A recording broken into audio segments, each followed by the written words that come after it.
Chào mọi người, mình tên là Trần Việt Hà, là một người chơi cờ vây đến nay là được 20 năm. Mình là người đồng sáng lập và là một trong các giáo viên dạy cờ ở câu lạc bộ cờ vây Ánh Sáng Hà Nội. Trình độ của mình hiện tại là 4 đẳng nghiệp dư. Cờ vây là trò chơi chiến lược tồn tại lâu đời nhất lịch sử nhân loại, mà cho đến ngày nay luật chơi vẫn không thay đổi.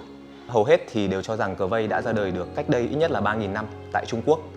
Sau đó đến khoảng thế kỷ thứ 7 thì cờ vây được du nhập sang Nhật Bản. Và sau đó thì vì nhiều cái biến động lịch sử mà cờ vây đã bị thất truyền tại Trung Quốc. Và trong suốt khoảng thời gian đó thì Nhật Bản đã là cái nôi nuôi dưỡng cờ vây, cả về cách thức chơi lẫn những khía cạnh văn hóa lễ nghi xung quanh trò chơi. Và chính vì cái lịch sử như vậy cho nên cờ vây có thể coi là cái trò chơi nó kết tinh cả về trí tuệ lẫn văn hóa và triết lý và thẩm mỹ của Á Đông. Và đến ngày nay thì cờ vây vẫn được chơi và được phát triển rất là rực rỡ, không chỉ tại các nước châu Á mà trên cả thế giới nói chung. Bộ cờ vây gồm có bàn cờ và quân cờ. Bàn cờ vây thì có hình vuông, thường làm bằng gỗ. Trên bàn cờ thì có 19 đường kẻ ngang và 19 đường kẻ dọc, cắt nhau tạo thành 361 giao điểm. Giao điểm ở chính giữa được gọi là thiên nguyên. 360 giao điểm xung quanh tượng trưng cho 360 ngày trong một năm âm lịch. 4 góc bàn cờ thì tượng trưng cho 4 mùa xuân hạ thu đông. Trên bàn cờ thì có 9 điểm sao, một trong các điểm sao đó chính là thiên nguyên. Sau bàn cờ thì chúng ta có các quân cờ. Quân cờ vây có hình tròn, có hai màu đen trắng, tượng trưng cho ngày và đêm, âm và dương. Quân cờ vây thì thường được làm bằng nhiều chất liệu, ví dụ như có thể là bằng nhựa hay bằng sứ, hoặc là những chất liệu cao cấp hơn như là đá phiến hay là vỏ sò. Cách chơi cơ bản ở cờ vây là hai bên luân phiên nhau đặt các quân cờ lên các giao điểm còn trống trên bàn cờ. Và để hiểu mục tiêu của ván cờ vây thì chúng ta cần biết cái khái niệm là đất. Đất là các giao điểm mà một bên bao vây kín được. Ai là người bao vây được nhiều đất hơn thì sẽ là người chiến thắng. Vì thế nên có cái tên là cờ vây. Mục tiêu của cờ vây là xây dựng và nó thể hiện đúng cuộc sống của con người chúng ta. Nghĩa là mục đích cuộc sống của chúng ta là chúng ta xây dựng một cái gì đó cho bản thân. Và ngay cả việc là chúng ta có tranh chấp cái gì đấy với người khác cũng là để xây dựng và bảo vệ cái gì đấy cho mình.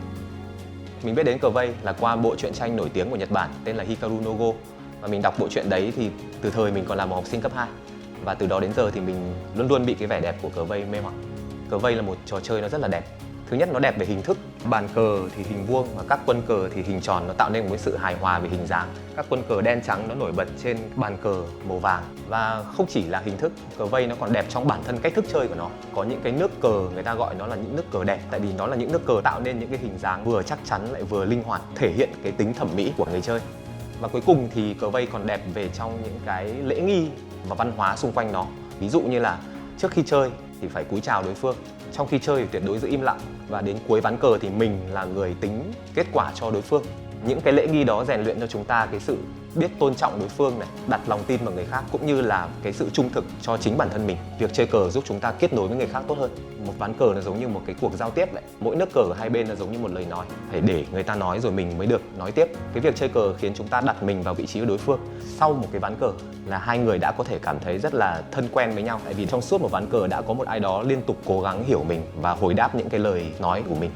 Trong 20 năm chơi cờ, nhờ có cờ vây mà mình quen được rất nhiều những mối quan hệ xung quanh, những người bạn bè cả trong nước và ngoài nước, có những người thầy và cả các học trò của mình. Câu lạc bộ cờ vây Ánh Sáng thì thành lập vào tháng 3 năm 2019. Slogan của câu lạc bộ là lan tỏa đam mê. Chúng mình muốn đưa những cái kiến thức, những cái vẻ đẹp và những cái triết lý của cờ vây đến với càng nhiều người trên Việt Nam càng tốt. Từ cái ngày thành lập đến nay, câu lạc bộ cờ vây Ánh Sáng đã tổ chức hàng chục khóa học cờ vây cho cả những trình độ cơ bản lẫn nâng cao. Ngoài ra thì chúng mình cũng đã tổ chức được nhiều cái giải đấu cờ vây và đặc biệt ưu tiên tổ chức những giải đấu cho những cái bạn mới bắt đầu.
Cờ vây có một cái câu ngạn ngữ nó hơi vui vui: các bạn mới chơi thì hãy thua 100 ván càng nhanh càng tốt. Điều đấy có nghĩa là chỉ cần các bạn cứ chơi thật nhiều, các bạn sẽ tự nhiên hiểu được cái ván cờ nó vận hành như thế nào và các bạn sẽ tiến bộ. Còn ngoài ra thì muốn học một cách nghiêm túc có thể đến với những cái khóa học để mà được những cái người có nhiều kinh nghiệm hướng dẫn. Thời gian tiến bộ của các bạn nó sẽ được rút ngắn rất là nhiều. Câu lạc bộ cờ vây ánh sáng thì có những cái buổi sinh hoạt hàng tuần. Mình hy vọng là mọi người có thể đến với những buổi sinh hoạt của câu lạc bộ, và ở đó thì mọi người sẽ được hướng dẫn và đấy sẽ cùng được trải nghiệm những cái vẻ đẹp của cờ vây.